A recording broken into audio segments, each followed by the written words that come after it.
கீர்த்தனை 304.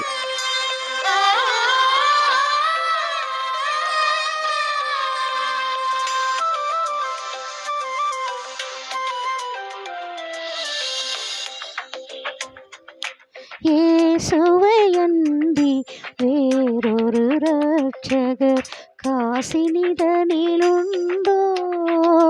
மனமே காசினிதனிலுண்டோ?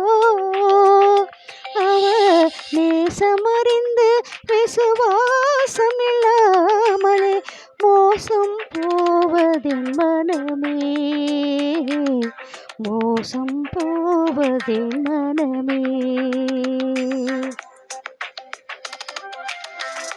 ஆதம் ஏவை செய்த பாதகம் தொலைந்திட பூதலம் வந்ததான் மனமே. கொடும் யூதர்களால் பல வாதைகள் கொண்டு திவ்ய போதகம் செய்ததார் மனமே. இயேசுவையன்றி வேறொரு இரட்சகர்